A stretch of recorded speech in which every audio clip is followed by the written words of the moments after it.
Hello everyone, स्वागत है आप सभी का आज के इस धमाकेदार सेशन में। और सेशन को स्टार्ट करने से पहले सभी को वेरी वेरी कॉन्ग्रेचुलेशन। मतलब हम लोग जो ड्रीम देख रहे थे एसबीआई पीओ का, उस ड्रीम में आप 70-80% तक का सफर तय कर चुके हैं अपने जो ड्रीम जॉब को पाने का। अब बचा है केवल लास्ट का 20% काम, वो भी ठीक है, बहुत आसान रास्ता है यहां पर। अब आगे आप लोगों के साथ क्या होने वाला है उस पर हम लोग डिस्कस करेंगे। आपको किन किन बातों का ध्यान रखना है, क्या गलतियां नहीं करनी है, सारी चीजों पर आज के सेशन पर हम लोग डिस्कस करने वाले हैं। लास्ट ईयर जो बच्चों का मेंस क्लियर हुआ, मेंस क्लियर होने के बाद जो नेक्स्ट स्टेप्स रहे थे वो क्या रहे थे, ऐसा रहा था, सारा हम लोग डिस्कस करेंगे। तो देखिए, मेंस का रिजल्ट आउट हो चुका है, आप लोग मेंस क्लियर कर चुके हैं। अब नेक्स्ट स्टेप होगा आपका साइकोमेट्रिक टेस्ट, उसके बाद होगा ग्रुप एक्सरसाइज, फिर पर्सनल इंटरव्यू एंड देन इसके बाद आपका होता है मेडिकल एग्जामिनेशन। बहुत से बच्चे इंटरव्यू के नाम से डरते हैं। सब मेडिकल एग्जामिनेशन में अगर हमारा बीपी हाई होता है, लो होता है, डायबिटीज है तो कोई प्रॉब्लम होगी। सारे क्वेश्चंस के आंसर मैं अभी आपको देने वाला हूं, एक एक करके सारी चीजों पर हम लोग डिस्कस करेंगे। मतलब जब बच्चा एग्जाम देने जाता है, मतलब मेंस एग्जाम क्लियर करने के बाद जो भी प्रोसेस होता है, तो उसके साथ क्या क्या हुआ था लास्ट ईयर में, पूरा कुछ मतलब सब कुछ आप लोगों को यहां पर वन बाय वन बताने वाला हूं। देखिए, सबसे पहले आपका होने वाला है साइकोमेट्रिक टेस्ट। साइकोमेट्रिक टेस्ट में क्या होता है, ऐसा नहीं कि जो सीडीएस में होता है या आईबी में होता है, एनडीए में जो साइकोमेट्रिक टेस्ट होता है वैसा नहीं है। वो डिफिकल्ट होता है, बहुत ज्यादा डिफिकल्ट होता है। वहां पर सिंपल सा एक इमेज दे दिया जाता है, उसके ऊपर आपको कुछ सेंटेंस बनाने होते हैं, कुछ स्टोरी बनानी होती है, वो डिफिकल्ट होता है। बट हमारे एसबीआई में जो साइकोमेट्रिक टेस्ट होता है ईजी होता है, सिंपल होता है। मतलब ऑलमोस्ट लास्ट ईयर की बात की जाए तो ऑलमोस्ट अप्रोक्सीमेट 199-200 क्वेश्चंस आपके सामने आए थे, और जो टाइम मिलता है वो आपको 90 मिनट से लेकर 120 मिनट तक का टाइम मिलता है। अब देखिए, वहां पर है ना, थोड़ा सा आप लोग परेशान हो सकते हैं इतने सारे सवाल को देखकर, बट सवाल एकदम इजी होते हैं। 4 सेक्शन में आप लोगों के क्वेश्चंस को डिवाइड किया जाता है, section A, section B, section C, section D. Section A में 23 क्वेश्चन रहेंगे, सेक्शन बी में 120 क्वेश्चन थे, सेक्शन सी में 10 और डी में 46 नंबर ऑफ क्वेश्चंस थे। अब ये जो सवाल होते हैं ना, ये ऐसा नहीं कि बहुत डिफिकल्ट क्वेश्चन, बहुत सिंपल से होते हैं। मतलब ये आपकी पर्सनैलिटी को जज करते हैं। मतलब सिंपल सा, जैसे लास्ट ईयर क्वेश्चन था कि अगर आपको ब्राइब का मौका मिलता है तो क्या आप लेंगे। अब इसमें ऑप्शंस कुछ ऐसे होते हैं कि हम एग्री करेंगे, डिसएग्री करेंगे, स्ट्रांगली डिसएग्री करेंगे, न्यूट्रल रहेंगे। ऐसे 5 ऑप्शन आप लोगों को मिलेंगे। अब ये जो सवाल आपके सामने आता है, केवल ये एक सवाल नहीं रहेगा। अब यही सवाल को घुमा फिराकर और अलग अलग तरीके से पूछा जाएगा। अब ब्राइब को चेंज करके आगे चलकर आपको सवाल दे देंगे कि अगर आपको रिवॉर्ड मिलता है, कोई आपको रिवॉर्ड देता है केस में, तो क्या आप वो लेना पसंद करेंगे। तो अब यहां पर है ना, आप अपने आंसर्स को कॉन्ट्राडिक्ट नहीं कर सकते हैं। मतलब ऐसा नहीं कि पहली बार में आपने स्ट्रांगली डिसएग्री कर लिया, अब उसका नाम चेंज करके रिवॉर्ड के नाम से दे दिया तो ठीक है हम रिवॉर्ड ले लेंगे, ऐसा नहीं होना चाहिए। अच्छा, एक और चीज, साइकोमेट्रिक टेस्ट जो होता है इसका कोई मार्क्स नहीं होता है, इसकी एक रिपोर्ट बनती है, ठीक है, जो इंटरव्यू के टाइम पर आप लोगों से पूछा जाता है कि अगर आपने ये आंसर किया था, उसके बाद आपने अपने आंसर को चेंज किया, तो ये चेंज क्यों किया है। मतलब वो साइकोमेट्रिक टेस्ट के ऊपर आपका जो इंटरव्यू होगा वहां पर सवाल आप लोगों से पूछे जा सकते हैं। तो साइकोमेट्रिक टेस्ट से मतलब लास्ट ईयर, अभी देखो अभी इंट्रोड्यूस हुआ, लास्ट 2 ईयर से ही साइकोमेट्रिक टेस्ट स्टार्ट हुआ। उसके पहले हमारे एसबीआई पीओ में साइकोमेट्रिक टेस्ट नहीं होता था, तो बहुत से बच्चे थोड़ा परेशान रहते थे। बट साइकोमेट्रिक टेस्ट देने के बाद आपको एकदम रिलैक्स लगेगा। बट एक चीज है, वो जो 2 घंटे का ड्यूरेशन होता है ना साइकोमेट्रिक टेस्ट का, वो थोड़ा सा आपको डिस्टर्ब कर सकता है कि यार ये क्या सवाल है ना, क्योंकि इजी इजी क्वेश्चन पूछ रहे होते हैं। बस वहां पर आपकी जो पर्सनैलिटी है उसके अकॉर्डिंग आप लोगों को आंसर टिक करने हैं, आपको जो लगता है, और अपने आंसर्स को चेंज मत करना। सवाल चेंज होता है तो आपको समझ में आना चाहिए क्या बोलना चाह रहा है, और सेम आंसर्स आपके वहां पर होने चाहिए। तो आपकी पर्सनैलिटी प्रोफाइलिंग के लिए ये साइकोमेट्रिक टेस्ट होता है। अब साइकोमेट्रिक टेस्ट होने के कुछ दिनों के बाद आपका जीडी और पीआई राउंड होने वाला है, सेम डे पर नहीं होता है। मतलब एक दिन आपका साइकोमेट्रिक टेस्ट होगा, साइकोमेट्रिक टेस्ट कंप्लीट होने के कुछ दिनों के बाद, जैसे लास्ट ईयर 10 दिन का गैप था इंटरव्यू, जीडी पीआई और साइकोमेट्रिक और इंटरव्यू के बीच में, ठीक है। तो अब आपका ये साइकोमेट्रिक टेस्ट कंप्लीट हो जाएगा, जो कि ईजी होगा। इसमें आप लोग थोड़ा सा मतलब जाएंगे, साइकोमेट्रिक टेस्ट देंगे तो थोड़ा सा आप लोगों को ना रिलैक्स फील हो जाएगा, ठीक है। साइकोमेट्रिक टेस्ट के बाद हम लोग बात करेंगे, देखो इसमें कोई नंबर नहीं मिलते, ठीक है, इसके कोई मार्क्स नहीं मिलेंगे, केवल आपका रिपोर्ट कार्ड बनता है। इसके बाद आपका आता है group exercise and personal interview. Group exercise में ग्रुप डिस्कशन और ग्रुप एक्सरसाइज दो पार्ट होते हैं और पर्सनल इंटरव्यू होता है। अब कभी कभी ऐसा भी होता है केवल ग्रुप डिस्कशन होता है, पर्सनल इंटरव्यू होता है, ग्रुप एक्सरसाइज नहीं होती है, बट आप तीनों के लिए रेडी रहेंगे, तैयार रहेंगे। यहां पर जो मार्क्स आप लोगों को मिलने वाले, पर्सनल इंटरव्यू के 30 मार्क्स रहेंगे और ग्रुप डिस्कशन के आपके 20 मार्क्स रहेंगे। अब देखिए आप क्या करेंगे, जिस दिन आपका ग्रुप डिस्कशन और इंटरव्यू होने वाला है उस दिन आप अपने डॉक्यूमेंट्स को लेकर जाएंगे। ठीक है, डॉक्यूमेंट्स की लिस्ट आप लोगों को मेल के थ्रू बता दी जाएगी, कौन कौन से डॉक्यूमेंट आपको लेकर पहुंचना है, आप लोग डॉक्यूमेंट लेकर पहुंच जाएंगे। अब वहां पर जैसे ही आप लोग देंगे डॉक्यूमेंट वगैरह, जब सबमिट कर देंगे वहां पर आपका एक बोल सकते हैं एडमिट कार्ड बनेगा, आपका रजिस्ट्रेशन होगा। रजिस्ट्रेशन होने के बाद आपको एक हॉल में बिठा दिया जाता है। ठीक है, वहां पर बाकी स्टूडेंट्स भी होंगे, सभी साथ में बैठ रहे होते हैं। वहां आपको ब्रेकफास्ट मिलेगा, आप आपस में थोड़ा कन्वर्सेशन कर सकते हैं, आपस में बातें कर सकते हैं। ठीक है, उसके बाद आपका एक पैनल बनता है, मतलब 10 बच्चों का पैनल भी बनता है, कहीं पर 12 बच्चों का बनता है, डिपेंड करता है नंबर ऑफ स्टूडेंट कि किस सेंटर पे कितने बच्चे हैं। अब सपोज 10 बच्चों का पैनल बना तो पैनल बन जाएगा, वो 10 स्टूडेंट्स को एक रूम में बैठा दिया जाता है, वहां पर एक टॉपिक दे देंगे आपको और आपका ग्रुप डिस्कशन स्टार्ट होता है। ठीक है, अब देखिए ग्रुप डिस्कशन में ना वहां पर एक चीज बहुत क्लियर बोल दी जाती है कि language is not a barrier. मतलब बहुत से बच्चे सोचते हैं कि सर क्या इंग्लिश में इंटरव्यू होगा, क्या डिस्कशन इंग्लिश में करना है, ऐसा बिल्कुल भी नहीं है। आप अपनी शुद्ध हिंदी भाषा में भी वहां पर डिस्कशन कर सकते हैं। ठीक है, लास्ट ईयर एक बच्चे ने अपना पूरा जो ये जर्नी था वो बताया था, उसमें बताया था कि सर हम लोगों का जब ग्रुप डिस्कशन हुआ था तो अब देखो वहां पर जो इनिशिएट करता है ना वो भी एक इंपॉर्टेंट रोल रहता है कि सबसे पहले कौन स्टार्ट करता है, क्योंकि स्टार्टिंग करना थोड़ा सा ना मतलब कॉन्फिडेंस वाली चीज होती है। मतलब जब आपको एक टॉपिक मिलता है, टॉपिक मिलने के बाद थोड़ा टाइम भी मिलता है ना, आप उस टॉपिक के बारे में सोचो, उसके बाद डिस्कशन स्टार्ट होता है।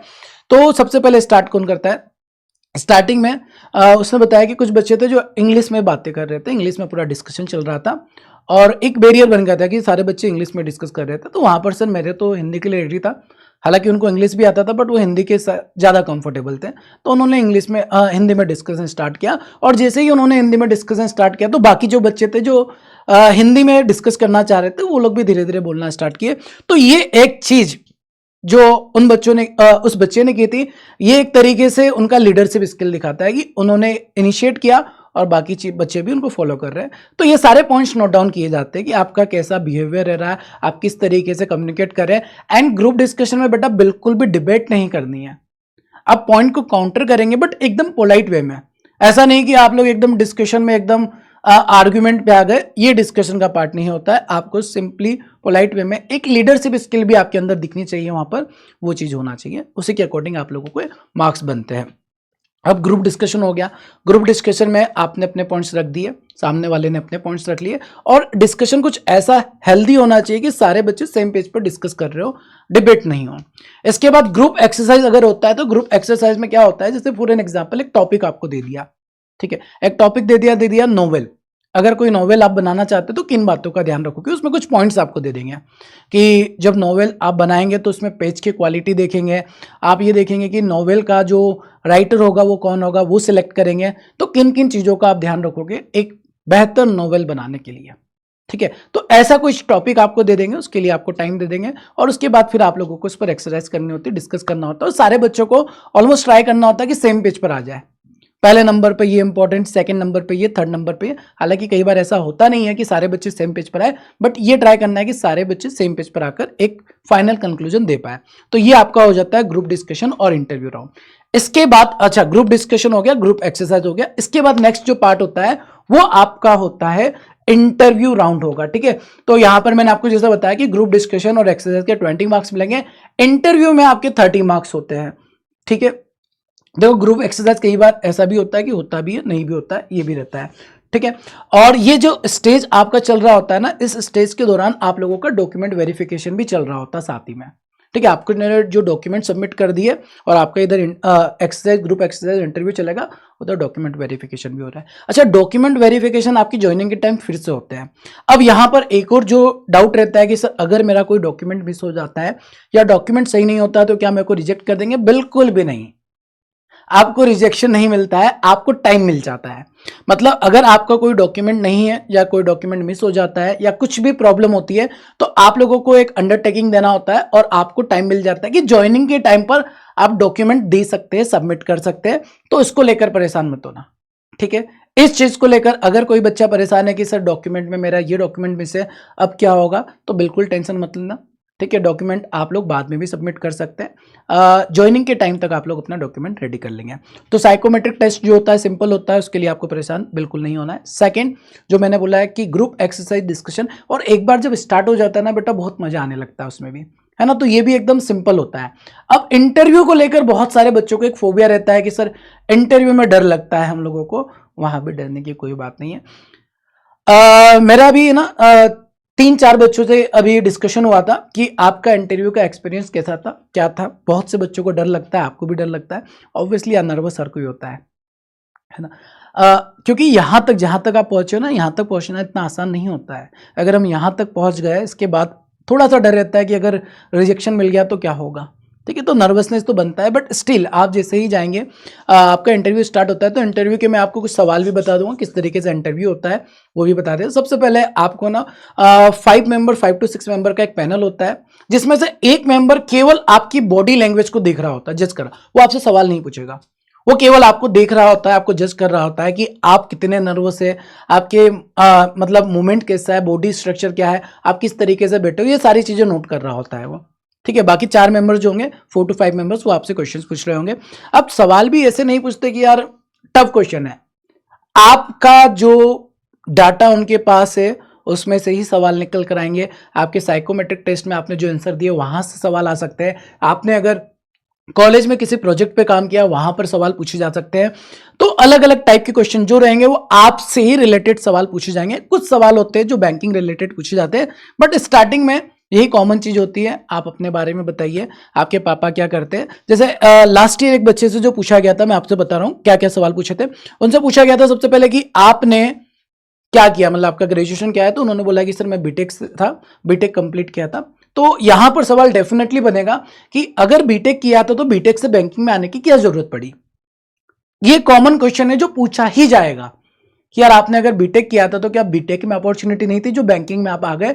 तो इसके लिए आप लोग एकदम रेडी तैयार जवाब रखेंगे, इसके लिए प्रॉपर आपको गाइडेंस मिल जाएगा। ठीक है, प्रॉपर तरीके से साइकोमेट्रिक में क्या होगा ये भी आपको बता दिया जाएगा। साइकोमेट्रिक के बाद इंटरव्यू में किन किन बातों का ध्यान रखना है, ये सारे सेशंस आप लोगों के पूरे प्लान कर लिए गए हैं, आपको पूरी तरीके से इसकी मदद मिल जाएगी। बट यहां पर ये सवाल पूछेंगे बीटेक अगर आपने किया था तो बैंकिंग में क्यों आना है, और उसके बाद ये सवाल डेफिनेटली बनेगा कि अगर आपने बीटेक किया है तो बीटेक के जो आपने जो भी सीखा है वहां से, उस लर्निंग से यहां पर कैसे हम लोग बेस्ट आउटकम निकाल सकते हैं बैंकिंग में, इसके लिए भी रेडी रहना। ये सवाल भी आपसे पूछा जाएगा। इसके बाद कुछ कॉमन क्वेश्चंस होंगे, फॉर एन एग्जांपल आपसे फैमिली रिलेटेड क्वेश्चन पूछे जाएंगे। पापा क्या करते हैं, तो लास्ट ईयर जो बच्चे ने इंटरव्यू दिया था बोल दिया पापा बिजनेस करते हैं। कितने भाई हो, 2 भाई है। अब सवाल यहां पर ये बनता है कि अगर पापा बिजनेस करते हैं, आप जॉब करोगे, तो आपके जॉब करने के बाद बिजनेस को कौन देखेगा। तो यहां पर आपको थोड़ा सा सोच समझ कर जवाब देना होगा। और साथ में ये भी कि अगर आप जॉब करेंगे, पापा बिजनेस करेंगे, छोटा भाई भी अगर जॉब करता है तो बिजनेस का क्या होगा, किस तरीके से आप बिजनेस देखने वाले हो या जॉब पर फोकस करने वाले हो। क्योंकि ये सवाल उनके लिए भी इंपॉर्टेंट होता है कि ऐसा ना हो कि आप जॉब कर ले, ज्वाइन कर ले और कुछ दिनों बाद जॉब छोड़कर बिजनेस करने चले जाए। तो ये कॉमन क्वेश्चन आप लोगों से पूछे जाते हैं। ये इंटरव्यू राउंड जैसे ही कंप्लीट होता है, इंटरव्यू आपका पूरे तरीके से कंप्लीट हो जाएगा। उसके बाद इसका जो फाइनल रिजल्ट, मतलब देखो आपका ग्रुप डिस्कशन, ग्रुप एक्सरसाइज हो जाएगा, 15-20 मिनट का ही होता है, ज़्यादा टाइम नहीं लगता, 15 to 20 मिनट का लगता है। और आपका जो पर्सनल इंटरव्यू होगा वो 15 to 20 minute, max to max 20 minute तक का ही होता है। इतने में आपका इंटरव्यू कंप्लीट हो जाता है। ये प्रोसेस पूरी तरीके से कंप्लीट होती है। अच्छा, यहाँ पर एक डाउट आता है कि सर हमको जो सेंटर मिलेगा, मतलब इंटरव्यू कहाँ होगा। तो बेटा आपका जो सर्कल था जहाँ पर आपने प्रीलिम्स एग्जाम, मेंस एग्जाम दिया था, उसी सर्कल में आपको इंटरव्यू साइकोमेट्रिक टेस्ट के लिए बुलाया जाता है। साथ में अगर अच्छा मेडिकल टेस्ट के बारे में भी हम लोग बात करेंगे, तो वहीं पर वो हो जाता है, या फिर लोकल हेड ऑफिस जो होता है LHO, वहां पर भी आप लोगों को बुलाया जा सकता है। ठीक है, चलिए, तो ये हो गया हमारा group discussion, group exercise and personal interview हो गया। इसके बाद फाइनल जो सिलेक्शन होता है ना बेटा, फाइनल सिलेक्शन आपका जो रहेगा वो रहेगा आपके मेंस एग्जामिनेशन का जो स्कोर है उसका 75% रहेगा, और इंटरव्यू स्कोर का 25% रहेगा। मतलब आपका जो इंटरव्यू टोटल 50 मार्क्स का है, उसको 50 मार्क्स को, और जो आपके मेंस के जो मार्क्स है उसको 3:1 के रेशियो में ब्रेक कर दिया जाता है, या फिर 75-25% के रेशियो में ब्रेक करेंगे। आउट ऑफ 100 आपका मेरिट बन के तैयार होता है। ठीक है, चलिए इसके बाद नेक्स्ट जो पार्ट रहता है वो आपका मेडिकल एग्जामिनेशन होता है। तो यहाँ पर भी कुछ बच्चे ये डाउट लेकर बैठे रहते हैं कि सर मेडिकल एग्जामिनेशन में अगर हमारा नहीं हुआ तो, अब तक तो ऐसा कभी नहीं हुआ है कि कोई भी मेडिकल एग्जामिनेशन में बच्चा बाहर हुआ है। अब मेडिकल एग्जामिनेशन में क्या होगा, मेडिकल एग्जामिनेशन में बैंक की तरफ से आपको एक मेल आएगा, आपके ही सर्कल में जो डॉक्टर्स है उन डॉक्टर्स की लिस्ट दे दी जाएगी, आप उसमें से कोई भी डॉक्टर के पास जाकर अपना मेडिकल टेस्ट करवा सकते हैं। अब मेडिकल टेस्ट में क्या होता है, आपका एक्सरे होता है, आपका ईसीजी होगा, अल्ट्रासाउंड होगा, ठीक है, इस तरीके से आप लोगों के कुछ टेस्ट होते हैं, ठीक, और टेस्ट कंप्लीट होते हैं उसकी एक रिपोर्ट बनती है, फिर जो मेडिकल ऑफिसर होता है उससे आपको अप्रूवल लेना होता है, और ये एक एनवलप देगा, वो आपको पूरी तरीके से रेडी करके आपको वो एनवलप को अपने पास रख लेना है, जिस दिन ज्वाइनिंग होती है वहां पर सबमिट करना होता है।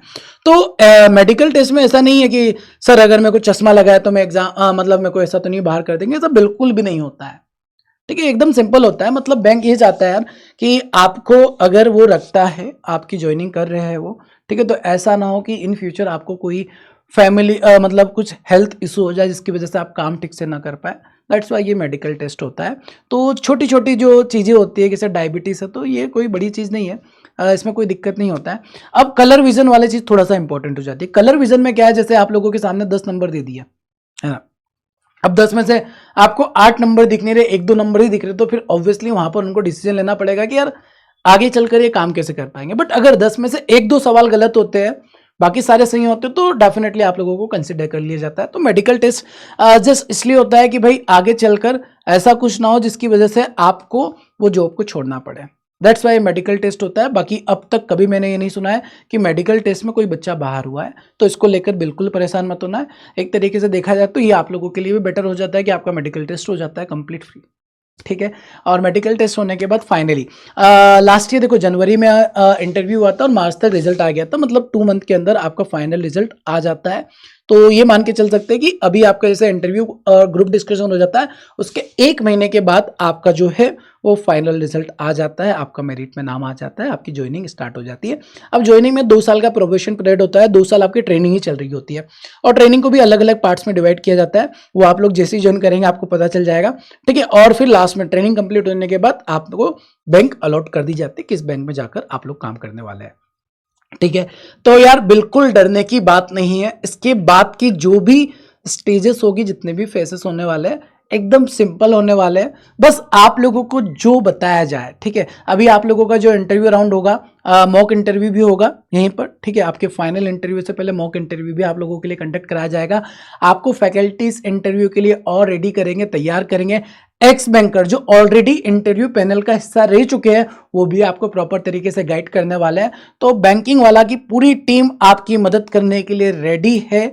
आपको कोई भी प्रॉब्लम, कोई भी दिक्कत आती है, आप डेफिनेटली बता सकते हैं। देखो यार, ये अपॉर्चुनिटी जाने नहीं देना है हम लोगों को, ठीक है। तो कभी भी कोई भी दिक्कत आती है, आप बिंदास अपने डाउट, अपने क्वेरी बता सकते हैं, ठीक है, आप कम्युनिकेट कर सकते हैं। आपके लिए सारी पूरी बैंकिंग वाला की टीम तैयार है, वो आप लोगों की पूरी तरीके से मदद कर देगी। जो भी प्रॉब्लम, जो भी दिक्कत है, आप परेशान मत होना, आपके साथ पूरा टीम यहाँ पर लगा हुआ है। और वैसे देखा जाए तो जो बच्चे थोड़ा डरते हैं ना, इंटरव्यू से डरते हैं, ग्रुप डिस्कशन से थोड़ा सा एक फोबिया होता है, या फिर साइकोमेट्रिक टेस्ट को लेकर परेशान रहते हैं। अब यार लास्ट टू लास्ट ईयर जब साइकोमेट्रिक टेस्ट स्टार्ट हुआ था तब बच्चे थोड़े परेशान थे, क्योंकि पहली बार साइकोमेट्रिक टेस्ट हुआ था, बट अभी तो हम लोगों को एक आइडिया लग चुका है। तो साइकोमेट्रिक टेस्ट एकदम सिंपल, ठीक है, वहां पर ऑप्शन जो रहेंगे, बस आप अपने जो आंसर है उस पर ही लगे रहना, आंसर ऐसा ना हो बाद में बदल जाए, ठीक है। सवाल को घुमाकर पूछा जाएगा बट आंसर सेम होना चाहिए। तो इस तरीके से आपका साइकोमेट्रिक हो जाएगा, ग्रुप डिस्कशन इंटरव्यू हो जाएगा, और उसके बाद मेडिकल टेस्ट भी एकदम सिंपल सा होता है, नॉर्मल मेडिकल टेस्ट होगा, आप ये राउंड क्लियर करेंगे और फाइनल मेरिट आपकी बनेगी। और इस बार आप सभी को पता है कि सर मेंस में ज़्यादा बच्चे सिलेक्ट नहीं किए, तो 600 अगर वैकेंसी है और उसमें केवल अप्रोक्स 900 बच्चों का सिलेक्शन हुआ है, तो फिर तो हमारा चांस बहुत अच्छा है इस बार सिलेक्शन का, बहुत ज़्यादा चांस है कि आपका सिलेक्शन हो जाएगा। क्योंकि हमेशा हर बार ऐसा होता है कि 3 times of number of candidates को सिलेक्ट करते हैं, बट इस बार अगर आप लोगों का नाम है, मतलब आपको ना इंटरव्यू ग्रुप डिस्कशन में स्कोर का ध्यान रखना है। वहां पर अगर अच्छे से स्कोर लेकर आ गए, या फिर आपका मेंस में ऑलरेडी स्कोर अच्छा है, तो ग्रुप डिस्कशन और इंटरव्यू में थोड़ा नंबर कम ज़्यादा भी होगा, चल जाएगा, बट स्टिल फाइनल जो मेरिट मेरिट होगी उसमें नाम लेने के लिए नाम लाने के लिए आप लोग जितना अपनी तरफ से एफर्ट लगा सकते हैं अभी भी स्टिल एफर्ट लगाना, रिलैक्स बिल्कुल नहीं रहना है। ग्रुप डिस्कशन के जो टॉपिक हो सकते हैं बेटा, जो लेटेस्ट करंट अफेयर के टॉपिक चल रहे हैं और वहीं से टॉपिक निकल कर आता है, ऐसा कोई हार्ड एंड रफ टॉपिक नहीं होता है जिसके बारे में आप कुछ बता नहीं सकते। तो आप करंट अफेयर के जो लेटेस्ट टॉपिक चल रहे हैं उसके लिए मतलब करंट अफेयर के टॉपिक के थोड़ा सा तैयार करके जाएंगे और बाकी तो सब कुछ इजी सिंपल होने वाला है। बाकी आपको पूरी तरीके से टीम की तरफ से मदद मिल जाएगी और कोई डाउट कोई क्वेश्चन है तो आप बता सकते हैं, ठीक है। ऑल द वेरी बेस्ट, अच्छे से तैयारी करो, अच्छे से मेहनत करो और बहुत ज़्यादा नहीं सोचना है बेटा, सिंपल है, सारी चीज़ें सिंपल है, एकदम रिलैक्स होकर। और जितना ज़्यादा रिलैक्स रहेंगे, जितना कम नर्वस होंगे आप वहाँ पर, उतने ज़्यादा आपके मार्क्स बनेंगे, ठीक है। चेहरे पे स्माइल रखनी है। अब स्माइल का मतलब ये नहीं कि हंसे जा रहे हो, स्माइल मतलब छोटी सी स्माइल रखनी है, सामने वाले को ये लगे कि आप एकदम प्रॉपर तरीके से कॉन्फिडेंट है ना।